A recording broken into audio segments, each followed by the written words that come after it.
Beware that when fighting monsters, you yourself do not become a monster. For when you gaze long into the abyss gazes also into you. Friedrich Nietzsche. Hey guys, welcome back to One Candle Society's Top 5s with your hosts, Marcus D. and Vic Whateley. And guys, today we are talking about a great topic, the greatest monster hunters of our times. These are the best of the best, the most amazing, magnanimous, or sensational monster hunters ever to exist. So check it out, guys, as we talk about the top 5 greatest monster hunters.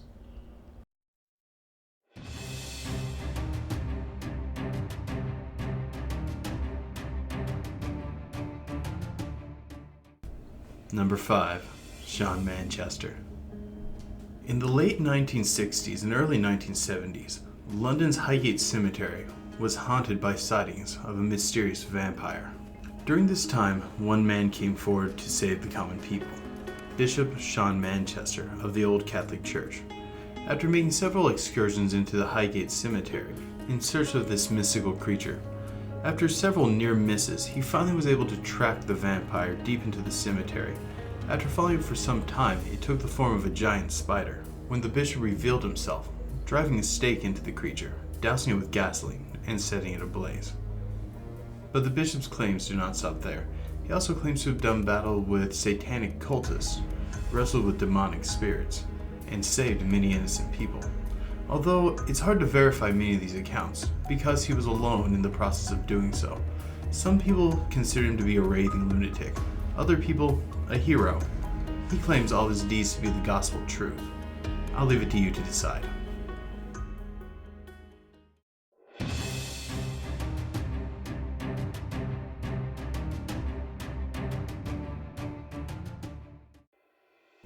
Number 4, Ivan Mackerle. This Czech cryptozoologist is a legend among legends. This guy spent much of his adult life hunting the legendary Mongolian death worm. Those of you who watched our top 5 obscure cryptids video will remember this frightening creature. For those of you who didn't, click the link in the corner to check it out. The Mongolian deathworm is this mythical worm in the desert of Mongolia. It spits acid and apparently can electrocute you to death from underground. If that isn't scary enough, it can also just explode, sending acid in all directions. When most of us scream at the sight of a spider, this is the guy that went out searching for this for years. This creature is so feared by the people in the area, they are often refusing to speak about it, and the Mongolian government even outlawed searching for it until the late 80s. Even though he never actually found it, he is still very respected by the paranormal community for living such an adventurous life.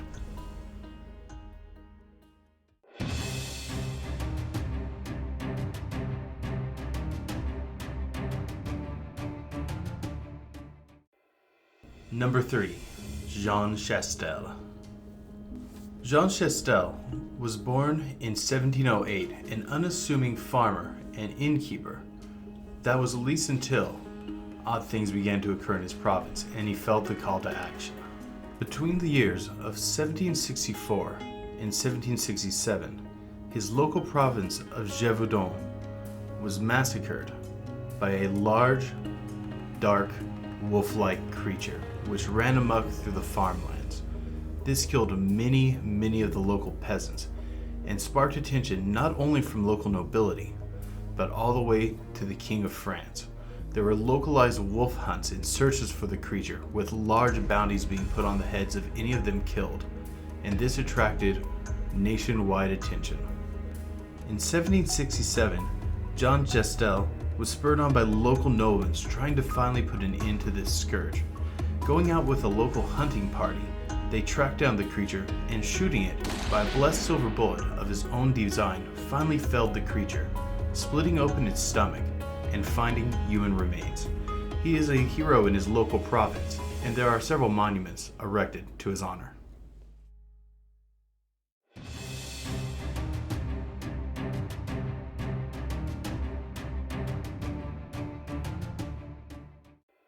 Number 2, Tom Slick Jr., the millionaire Yeti hunter. What would you do if your dad left you a ton of money after he died? If your answer is to go out, start a bunch of businesses, and hunt monsters of the world, you'd probably get along with this guy. This guy is the epitome of eccentric. He survived a plane crash in the South American jungle for 2 weeks eating parrots. On a whim, he drove to Arkansas to buy a goat, half goat, half hog, to try to actually breed it with other goats and hogs. Even after all this, he is most famous for his lust for hunting the legendary Yeti in Nepal. This dude went prepared with guns, bloodhounds, and a freaking helicopter ready to hunt the Yeti down.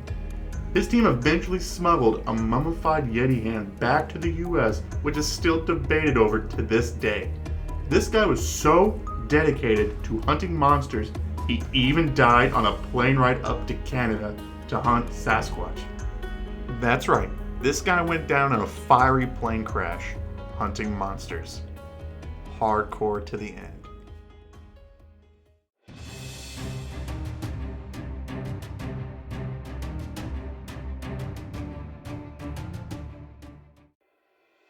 Number 1. Gabriele Month. Born in 1925 and died in 2016, Gabriele Month is considered to be the Vatican's greatest exorcist. A member of the Order of St. Paul and an avid exorcist throughout his very long life, the most conservative estimates place his successful exorcisms around 97. And remember, these are some of the lowest estimates they have on this.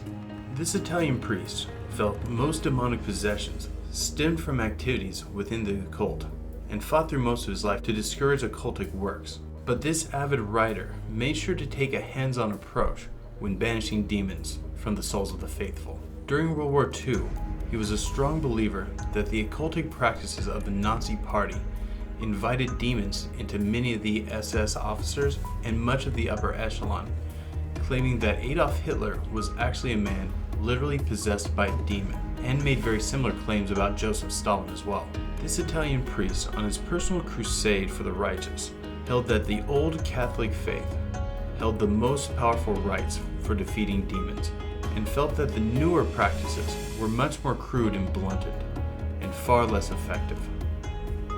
If demons could ever lash out against the Vatican itself, he said it had already happened in 1981 when J.P. II's attempted assassination occurred, believing that the men who armed the assassin were literally doing the work of Satan. Gabriele Month, a man who lived to the age of 91, a man who stared into the eyes of the abyss and did not flinch. Hey guys, thank you for checking out our latest top 5. We're really glad you guys checked this video out. Now guys, we're coming to the end of season 2. We're only about a month away, so what we need from you guys is to help us map out season 3. We'd love to get your guys' advice and perspective on anything we might be doing, and we'd love to get your guys' suggestions on some of our new content. So put a comment below, or you can check out our Facebook page, our Twitter, or our Instagram. We will take suggestions on any social medias that you guys give it to us on. And if you enjoyed this video, give us a like, share, or subscribe. But don't forget, keep believing. Because we'll keep listening.